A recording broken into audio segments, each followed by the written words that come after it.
The story begins in the scorching heat of Tunisia, July 1943. A German recovery team worked methodically through a battlefield graveyard of destroyed armor near Kasserine Pass. Among the twisted metal and burned-out hulls, they found something remarkably intact. An American M4 Sherman medium tank, abandoned after throwing a track, but otherwise undamaged. Within hours, this particular Sherman was loaded onto a railcar bound for the Kummersdorf Proving Ground, 50 kilometers south of Berlin. What happened next would fundamentally challenge everything German tank designers believed about their enemies. The Germans had captured Allied tanks before. British Matildas, Soviet T-34s. Each had been meticulously examined, photographed, and dissected. But the Sherman represented something different. By mid-1943, these tanks were flooding into North Africa and Italy by the thousands. Intelligence reports from the front were contradictory and confusing. Panzer crews reported the Sherman burned easily and had inadequate armor, yet somehow these tanks kept coming in numbers that seemed impossible. German commanders needed answers. How was America, an ocean away from the fighting, producing more tanks in a month than Germany could build in 6? When the captured Sherman rolled through the gates at Kummersdorf in August 1943, it was assigned to Waffenprüfamt 6, the German Army Weapons Agency's department responsible for enemy vehicle evaluation.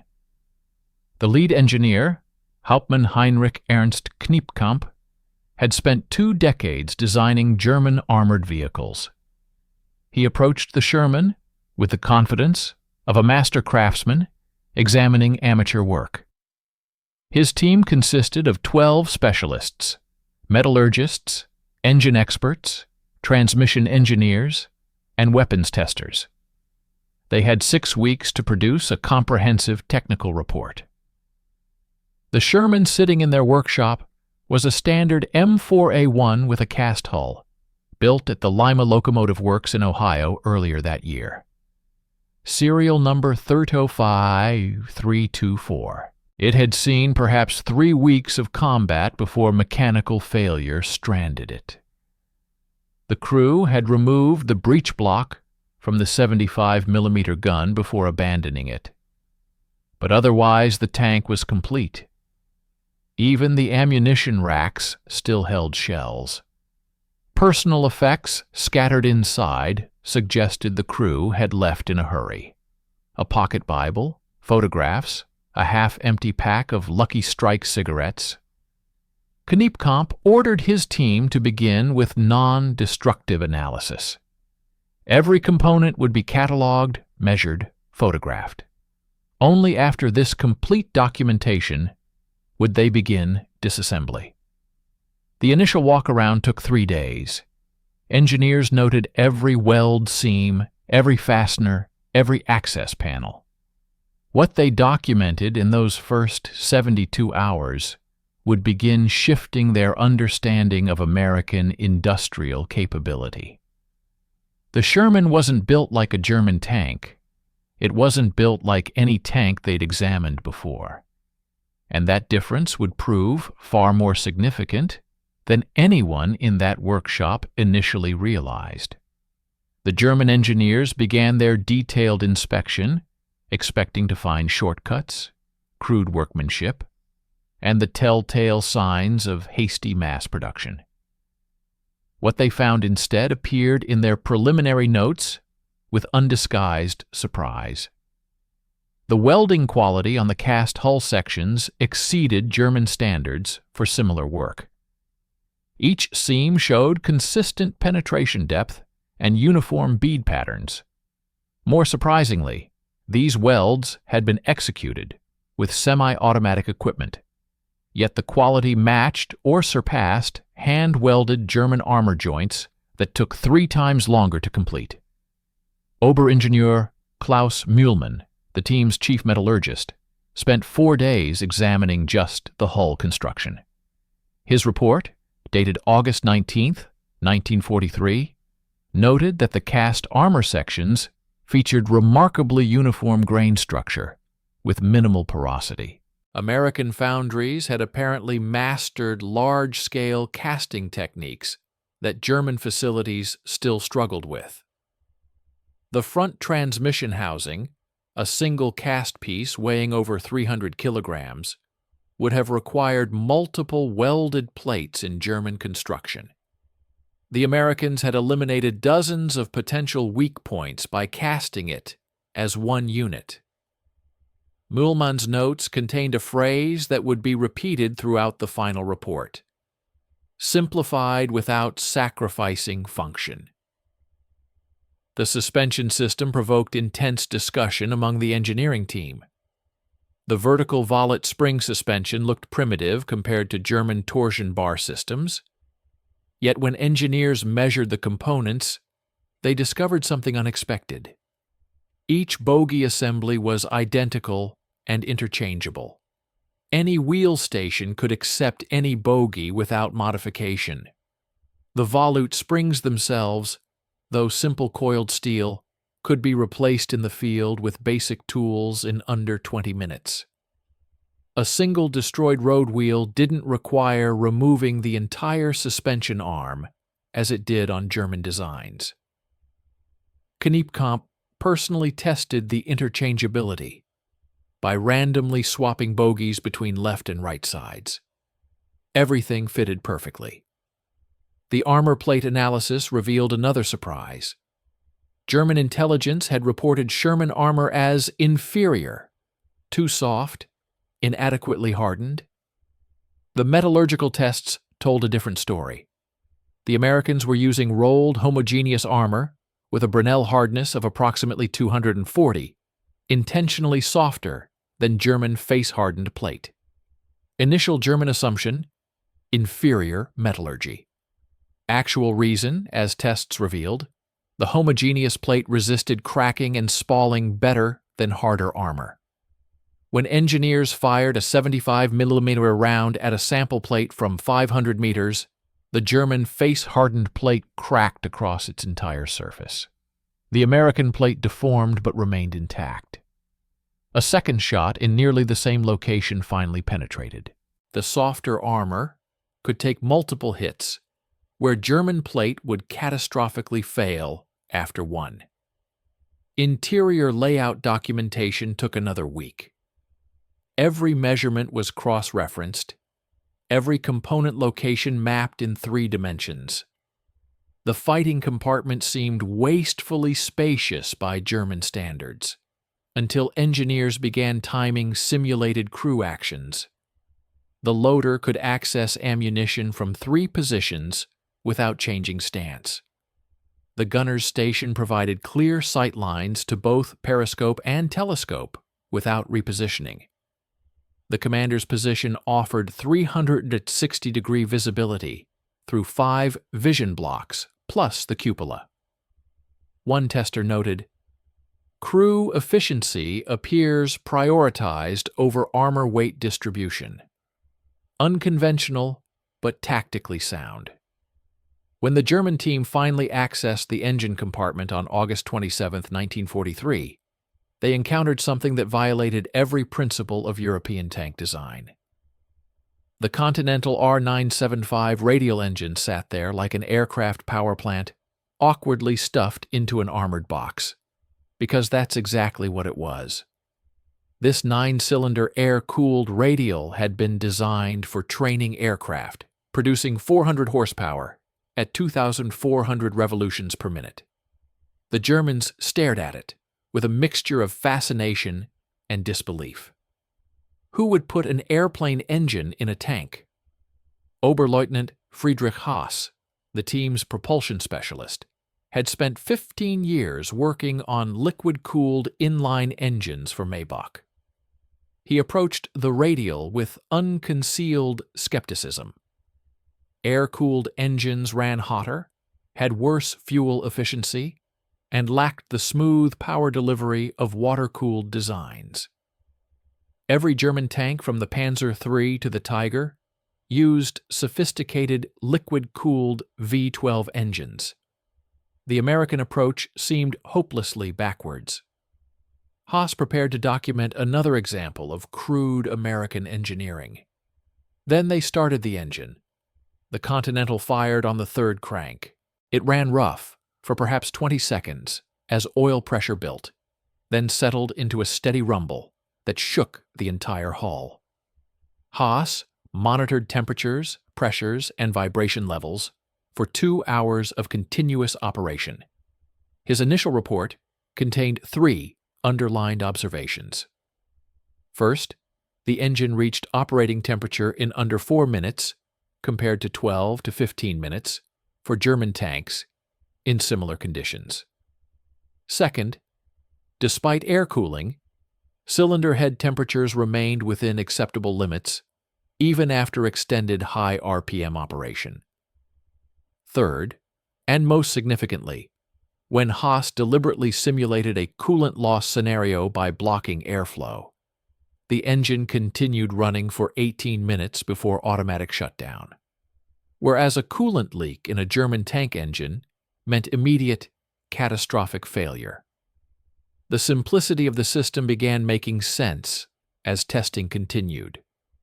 No radiators to puncture, no water pumps to fail, no coolant lines running through the fighting compartment where they could be damaged by shellfire. The radial had 540 parts, compared to over 1,200 in the Maybach HL-120 that powered the Panzer IV. Fewer parts meant fewer failure points.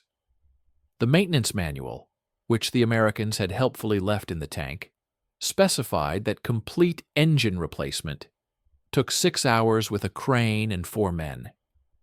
The entire power plant could be swapped as a single unit.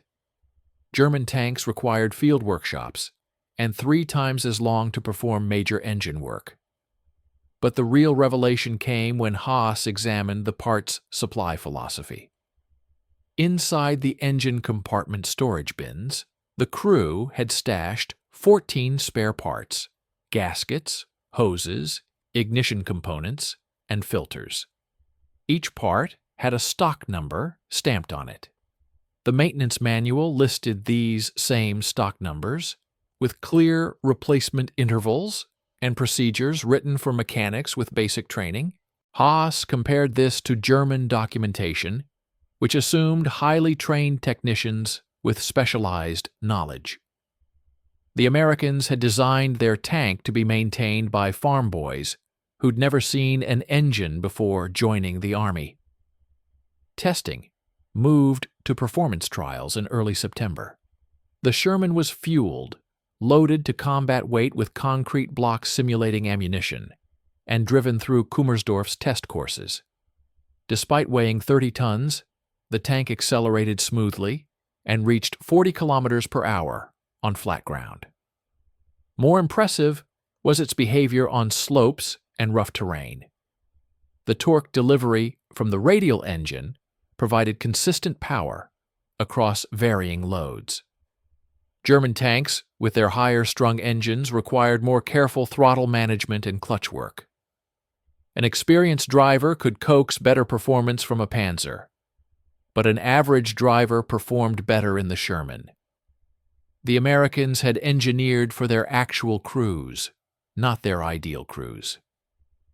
The transmission investigation began with routine disassembly on September 8, 1943, but within hours the German engineers were passing components around the workshop with genuine astonishment. The Sherman used a synchromesh gearbox, a technology the Germans knew well from civilian automobiles but had never seriously considered for tanks. Every German armored vehicle used crash gearboxes that required double clutching and precise timing to shift smoothly. Experienced drivers could manage them, but new crews ground gears and jerked their tanks across battlefields until they developed the feel. The Americans had simply installed synchronized gears that allowed anyone to drive smoothly within an hour of basic instruction. Hauptmann Werner Ostertag led the transmission analysis team.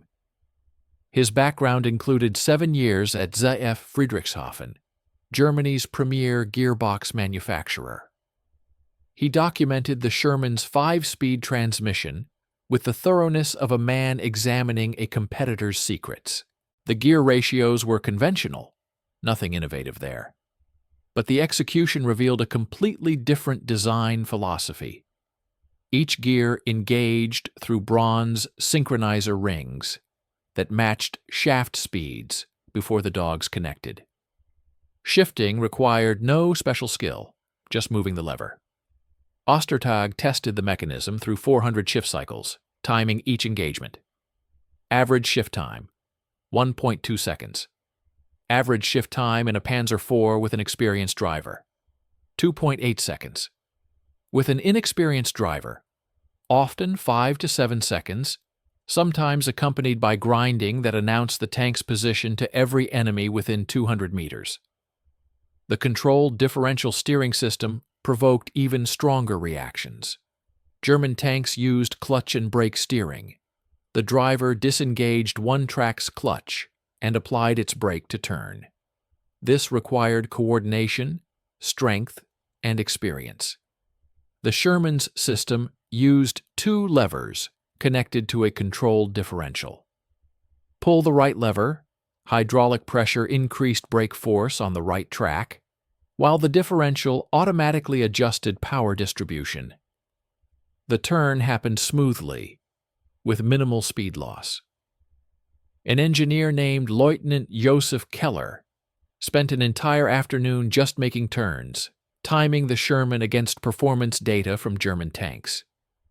His conclusion appeared in bold handwriting. A trained monkey could drive this tank effectively.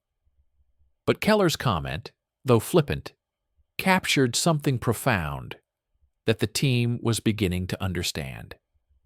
The Americans weren't trying to build the most sophisticated tank. They were trying to build a tank that 18-year-old conscripts could operate effectively after minimal training while maintaining it with basic mechanical knowledge. Every system reflected this priority. The hydraulic system, supporting the transmission and steering, used commercial-grade components, pumps and valves that wouldn't seem out of place in a tractor or construction equipment. German tanks used custom-designed hydraulics manufactured to precision tolerances. The American parts were rougher, less elegant, but they worked reliably and could be sourced from civilian industry without specialized manufacturing. The clutch assembly exemplified this approach. German tanks used dry, multi-plate clutches that required periodic adjustment and were sensitive to wear. The Sherman used a single-plate dry clutch, almost identical to those in heavy trucks. It was oversized for the application, nearly indestructible, and when it finally did wear out, replacement took 90 minutes and required no special tools. The parts bins in the tank contained a complete spare clutch assembly. American doctrine apparently assumed crews would perform their own clutch replacements in the field. German doctrine assumed clutch work required return to depot-level maintenance facilities. Testing the steering system under load revealed another advantage. Ostertag drove the Sherman through Kummersdorf's obstacle course, a route designed to stress drivetrains with sharp turns, steep grades, and loose surfaces. The controlled differential allowed him to maintain momentum through turns by keeping power flowing to both tracks. German tanks lost significant speed in tight turns as one track braked completely. Over the 4.2-kilometer course, the Sherman's average speed was 18 kilometers per hour. Comparable times for a Panzer IV, 14 kilometers per hour. The American tank was simply faster in real combat conditions, despite having less theoretical top speed. The metallurgical investigation intensified in mid-September 1943. when Kummersdorf received authorization to conduct destructive testing on sample armor plates. The team cut sections from the Sherman's hull and subjected them to chemical analysis, grain structure examination, and ballistic trials. What emerged from these tests challenged fundamental German assumptions about armor metallurgy. Oberingenieur Mühlmann supervised the analysis personally, and his final report would become one of the most controversial documents to emerge from the entire evaluation. German armor doctrine since 1939 had emphasized face-hardened steel, a process where the outer surface was carburized and heat-treated to extreme hardness, while the backing plate remained relatively soft and ductile. This created armor that was exceptionally resistant to initial penetration. The process required specialized facilities, skilled metallurgists, and carefully controlled heat treatment cycles. Production bottlenecks at German hardening facilities had become a limiting factor in tank production by 1943. When Mühlmann examined the Sherman's rolled, homogeneous armor under microscopy, he found uniform hardness throughout the plate thickness, no face hardening at all. His initial assessment matched the prevailing view. Inferior American metallurgy, compensating through thickness rather than quality. The ballistic tests told a different story. Using a captured Soviet 76.2mm anti-tank gun, the team fired at Sherman armor samples from ranges between 300 and 1,000 meters. At 500 meters, the first round penetrated the 51mm plate as expected. But the hole was clean, with minimal spalling on the rear surface. A second shot struck just 8 centimeters from the first penetration. The homogeneous plate deformed, cracked slightly at the edge, but held. A third shot nearby finally created a second penetration. Mühlmann then tested German face-hardened plate of similar thickness. The first penetration created massive cracking that spider-webbed across a 30-centimeter radius. A second nearby hit caused catastrophic plate failure. The entire section shattered. The face-hardened armor was more resistant to first impact, but far more vulnerable to repeated hits in the same area. The implications were tactical as well as metallurgical. In actual combat, tanks rarely took a single hit. Gunners walked their shots onto target, bracketing and correcting. Machine gun fire and shell fragments impacted armor constantly. The Sherman's homogeneous armor could absorb this abuse without degrading catastrophically. More importantly, when the armor finally did fail, it failed predictably. German crews feared face-hardened armor failures because they were explosive and unpredictable. A plate might hold against 10 hits, then suddenly shatter completely on the 11th. The American armor dented, deformed, and eventually tore, but it didn't shatter. Crew survivability in near-miss situations was likely better in the Sherman than in German tanks, with theoretically superior armor. The production implications disturbed the German team more than the tactical considerations. They visited the Dillinger-Hütte Steel Works on September 24th to consult with armor plate specialists. The Americans were using a simpler hardening process that required less specialized equipment and fewer processing steps. One furnace cycle could process multiple plates simultaneously. German face hardening required individual plate treatment with precise temperature control. The American process was faster, more consistent, and could be performed at facilities that wouldn't qualify for German armor contracts. This explained the impossible production numbers. America had mobilized its entire steel industry for armor production by accepting good enough metallurgy over perfect metallurgy. Mühlmann's report included calculations that would be referenced repeatedly in later German planning documents. American mills could produce Sherman armor plate at approximately 3 times the rate of German face-hardened armor. Quality control was easier because the simpler process had fewer variables to control. Scrap rates were lower.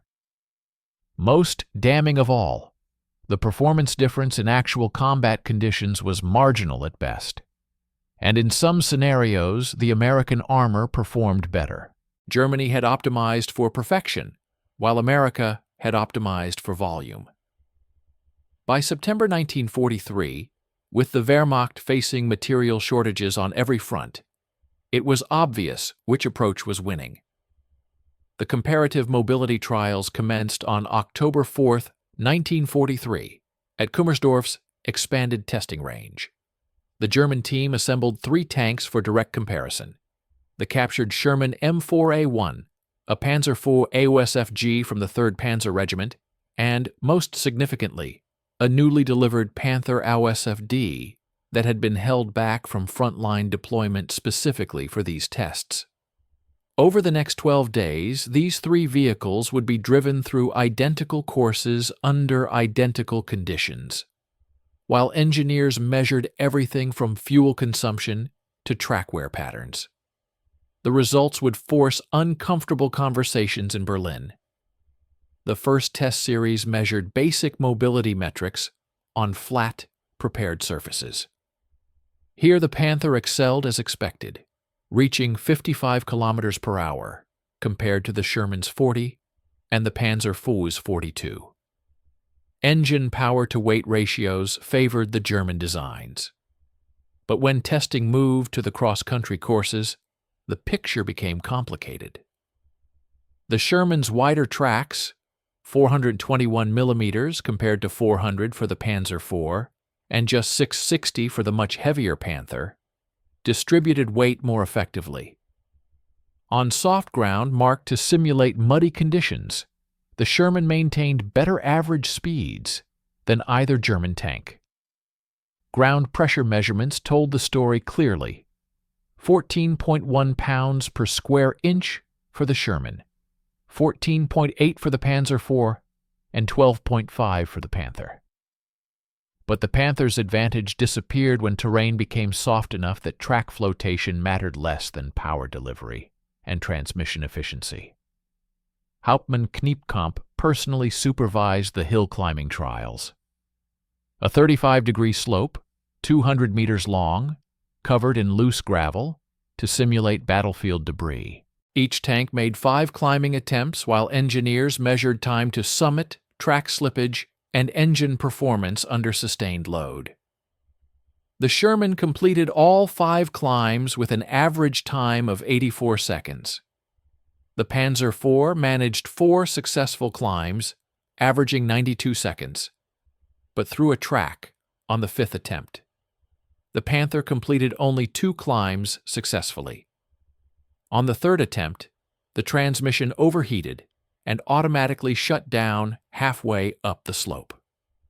The 4th attempt succeeded after a cooling period, but the 5th resulted in final drive failure that would require depot-level repair. The Panther was withdrawn from further testing. These results sparked intense debate among the evaluation team. The Panther was Germany's answer to the Soviet T-34, a sophisticated machine mounting a fearsome 75mm gun and featuring sloped armor superior to anything the Americans had fielded. Yet here it sat, broken, while the supposedly inferior Sherman continued running. Lieutenant Keller, who had driven all 3 tanks extensively, offered an observation that appeared in the official report. The Panther is a magnificent weapon when it functions. The Sherman is an adequate weapon that always functions. In sustained operations, adequacy may prove more valuable than magnificence. The fuel consumption tests revealed another uncomfortable reality. Over a standardized 100-kilometer mixed-terrain course, The Sherman consumed 320 liters of gasoline. The Panzer IV consumed 280 liters, better, but not dramatically so. The Panther consumed 485 liters for the same distance. Germany's fuel situation in late 1943 was already critical, with synthetic fuel production unable to meet Wehrmacht demands. The Americans were operating tanks that could travel nearly 200 kilometers on a full tank, while German newest designs barely managed 100 kilometers. Strategic mobility, the ability to move formations over operational distances, favored the Allies dramatically. The final comparative trial examined something less quantifiable, but equally important: crew fatigue. The same driver operated each tank for 4 hours over rough terrain, while medical personnel monitored his physical condition. After 4 hours in the Sherman, the driver reported moderate fatigue, primarily in his arms from steering effort.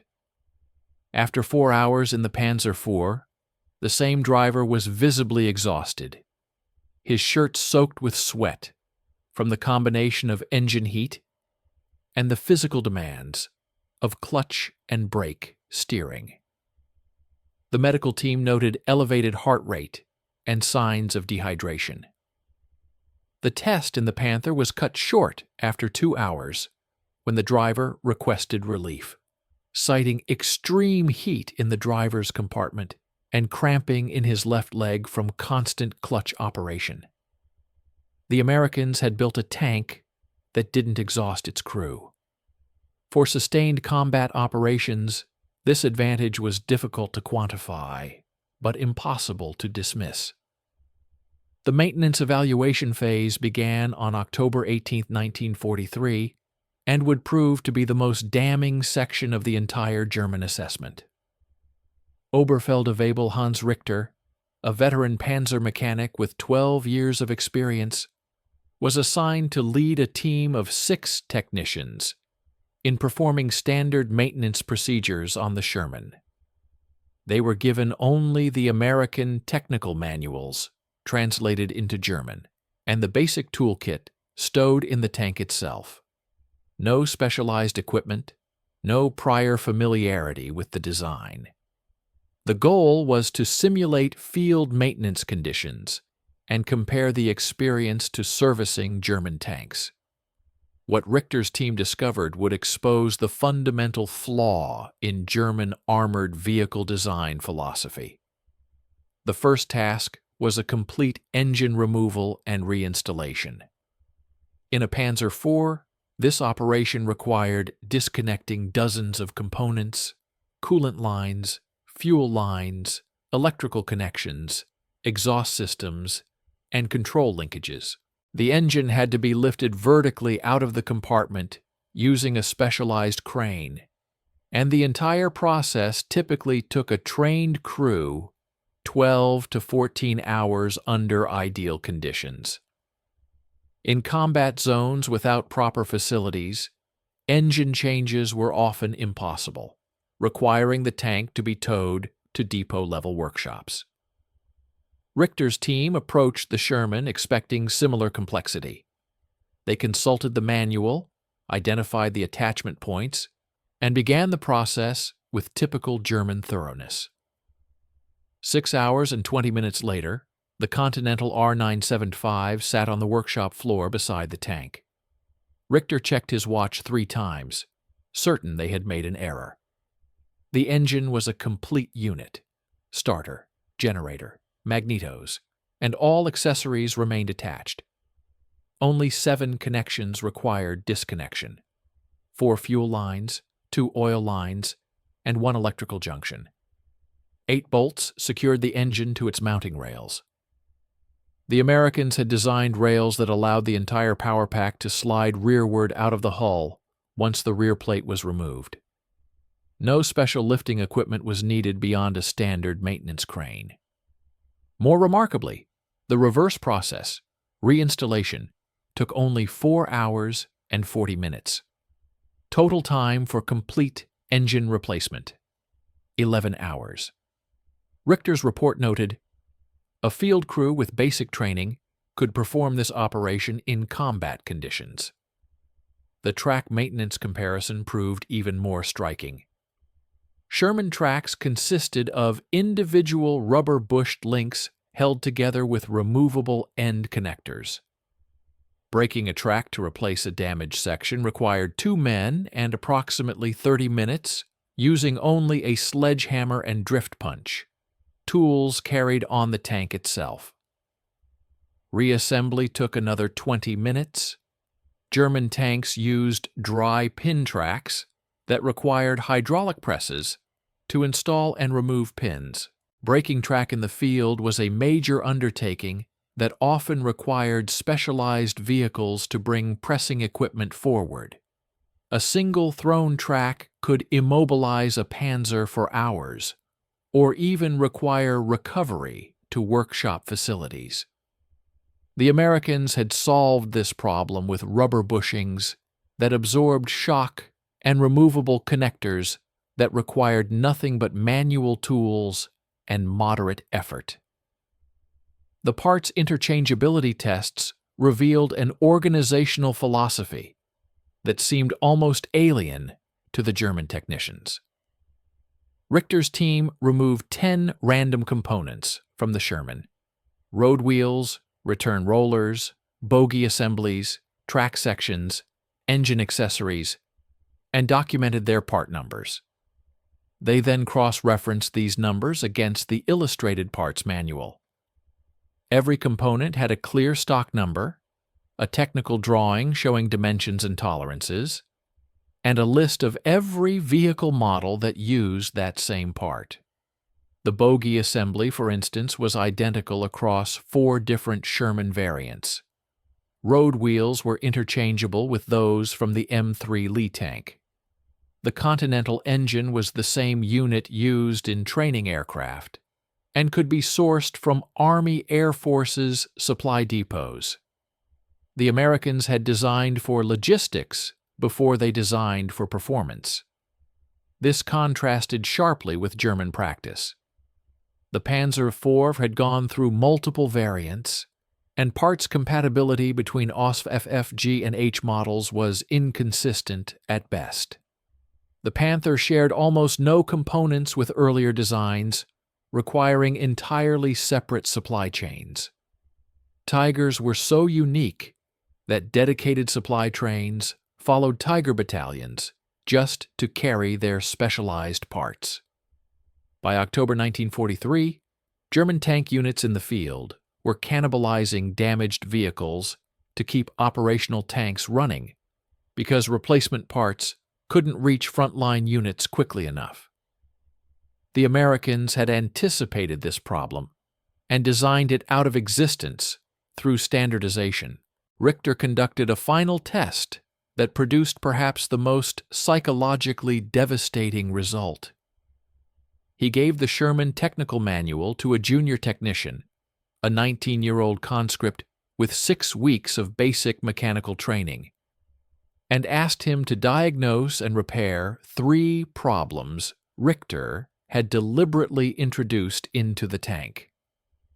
The young soldier consulted the troubleshooting section, methodically worked through the diagnostic procedures, and correctly identified all 3 issues within 90 minutes. He then performed the repairs using the illustrated instructions. Total time: 4 hours. The test proved what the Americans had known all along: complex mechanical systems become force multipliers only if the average soldier can maintain them. Germany had built tanks that required masters. America had built tanks that created masters. The final report reached Berlin on November 12, 1943, in a leather-bound folio containing 247 pages of technical documentation, photographs, test data, and strategic analysis.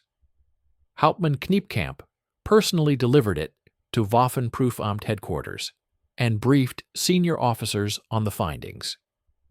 The conclusion section, which Kniepkamp had rewritten 4 times trying to soften its implications, stated plainly that the Sherman represented a fundamentally different approach to armored warfare. one optimized for industrial production, crew survival, and sustained operations, rather than individual vehicle superiority.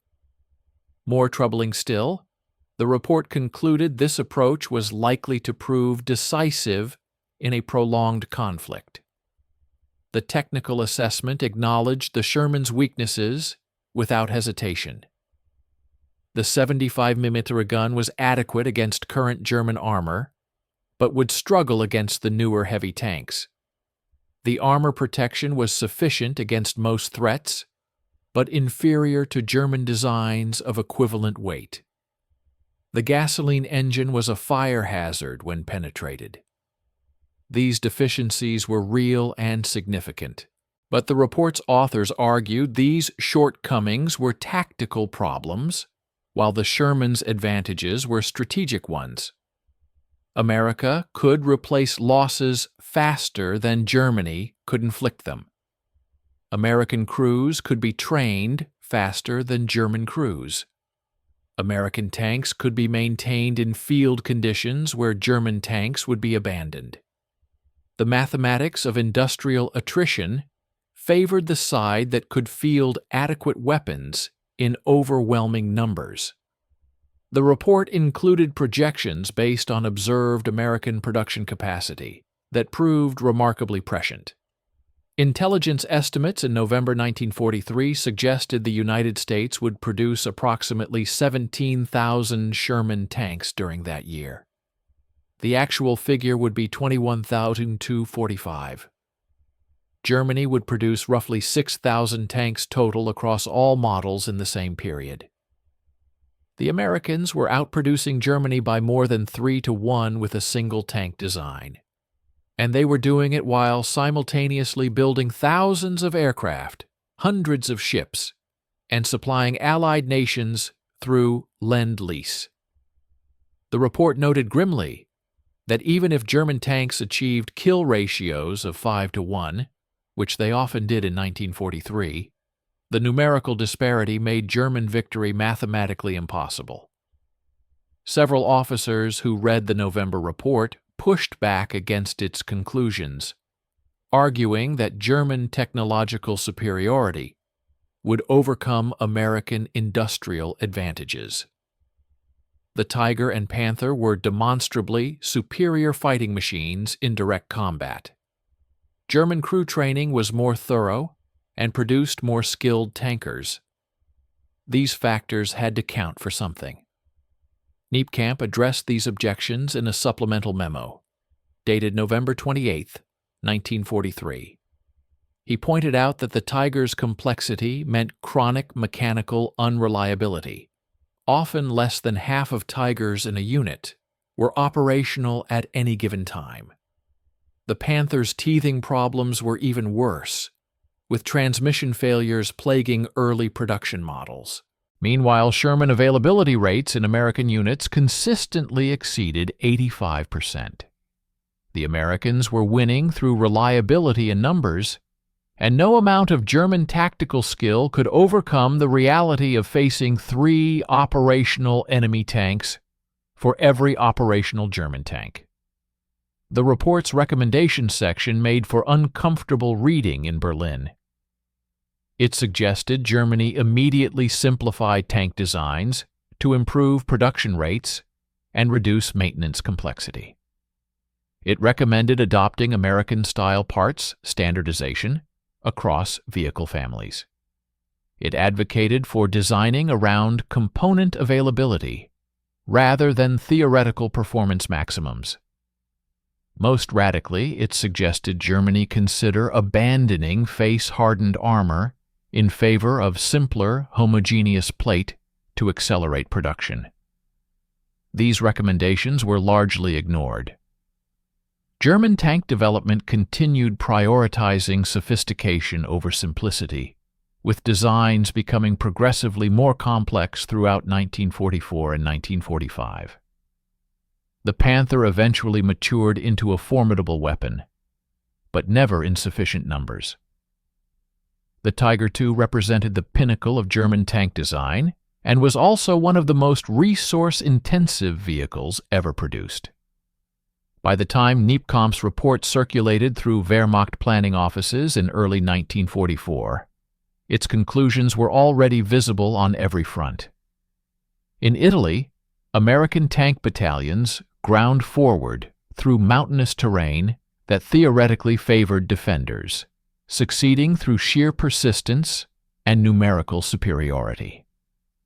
In preparation for operations in France, Allied forces were accumulating thousands of Shermans in England, while German panzer divisions struggled to replace losses from the Eastern Front. The Sherman had become the symbol of American industrial power, not because it was the best tank, but because it was good enough, and there were so many of them. German tankers developed grudging respect for an opponent that just kept coming, wave after wave, absorbing losses that would have broken any European army and returning the next day with fresh tanks and crews. The final paragraph of Neepkamp's report contained an observation that would be quoted in post-war histories. He wrote that the Sherman was a mechanical masterpiece, not despite its simplicity, but because of it. The Americans had understood something fundamental. War is won not by perfect weapons, but by adequate weapons available in overwhelming quantity at the decisive moment. Germany had spent the 1930s perfecting the art of building superior tanks. America had spent the same period perfecting the art of building factories that could produce acceptable tanks faster than they could be destroyed. In November 1943, the outcome of that contest was already determined. The Sherman rolling through the gates at Kummersdorf 5 months earlier had delivered a message German engineers could read clearly in every weld, every gear, every interchangeable part. The message was simple and terrifying. You cannot win this war.